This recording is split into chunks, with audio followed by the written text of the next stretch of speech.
Hi guys, Eric Pathy here at PickDawgz.com. Now, as we always discuss, and I've told you several times, the best bet in all of baseball are home team dogs, right? Not home teams, home team dogs. Now, if you're a member of my Underdog channel, you went 2-1 yesterday, but we didn't have any plays today because we don't play every day. One of the things that I explain to newbies and old clients alike is, unlike the financial markets, the stock market is only open 5 days a week. The sports market is open 7 days a week, 365 days. It allows you to be more picky and choosy of what you're playing. So the syndicates, the professional betting groups, companies, the professional betting companies, it's just another good synonym for syndicates. They're not forced to trade every day.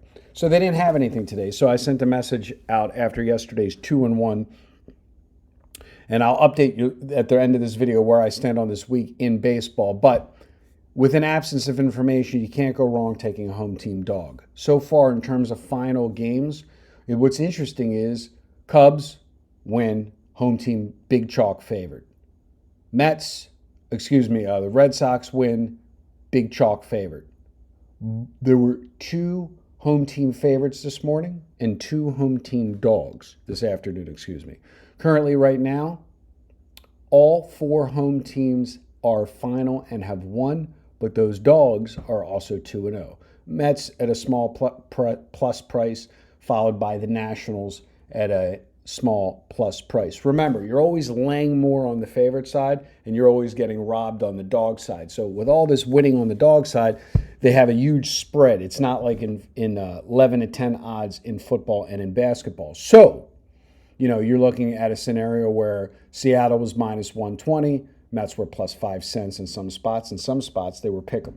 Then you had the Nationals minus 50 cents, and then a big 25-cent line plus 25 cents. Nationals get the job done winning 2-0. So what do you do with an absence of information? It's very simple.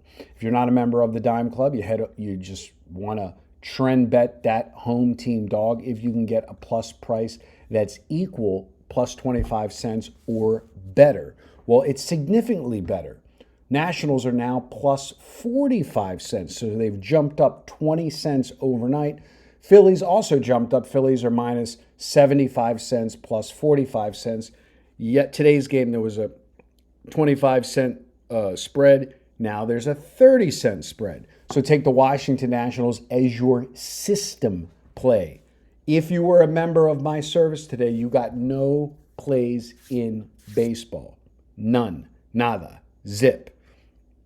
With that being said, we did go 2-1 last night, as we had on Friday.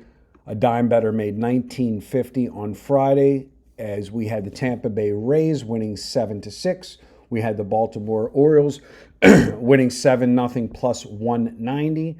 And yesterday, I'm doing this video on Saturday. On Friday, we had the Washington Nationals plus 65 cents, and they lost the game 6-2.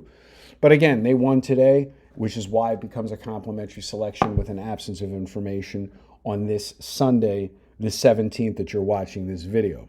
With that being said, where do I stand currently for the week on baseball? 9 wins, 5 losses, a dime bettors plus 74.50.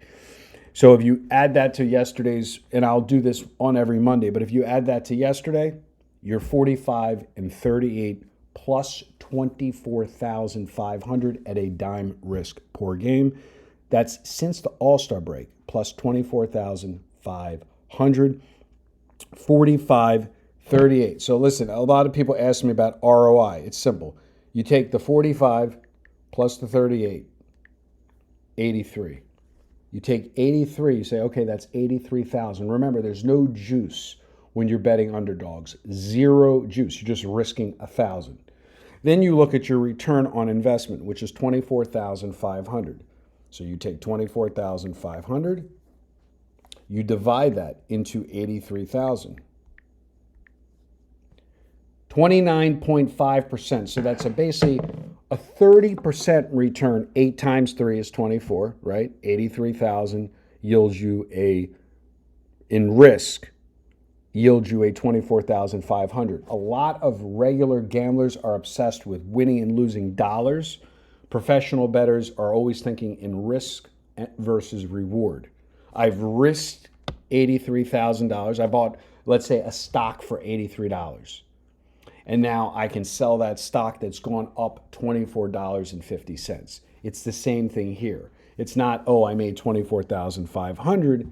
Yes, that's the dollar amount. But things like units don't really have anything to do with trading sports. We're working with math, we're working with numbers, we're working with percentages and risk on return on risk. Not to beat a dead horse, but a lot of people get confused when I say, I'm outperforming a lot of these financial markets, and they say, well, I don't understand. You risked $83,000 and you only won $24,500, because in the gambler's mindset, if you're betting something, if you're putting up $83,000 in gambling capital, you should make at least $70,000 or $80,000 1-to-1. That's not how it works in the real world, especially with baseball, when you have the ability to do something that you can't do in football or basketball, unless you're playing money lines, which we'll get to at another time, which is bet juice free. Remember, the absence of the juice is also what makes you so much money when you're betting baseball dogs. So since the All-Star break, 30% return on investment, technically 29.5% return. If you want to reach out about any of my 4 programs, or you want to purchase the base program online, head over to PickDawgz.com, 1 week or 1 month online.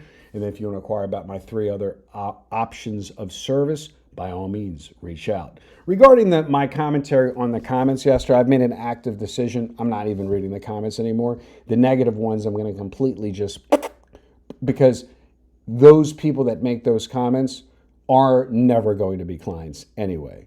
It doesn't matter if I've lost 5 free selections in a row. You're watching this video, and if, like I said yesterday, if you're hyper-focused on whether I win 5 in a row, lose 5 in a row, versus the paid client that's 9-5 this week, up $7,450. If you're not focused on missing out on that, then why should I put any brain power into your commentary? As always, good day and good luck.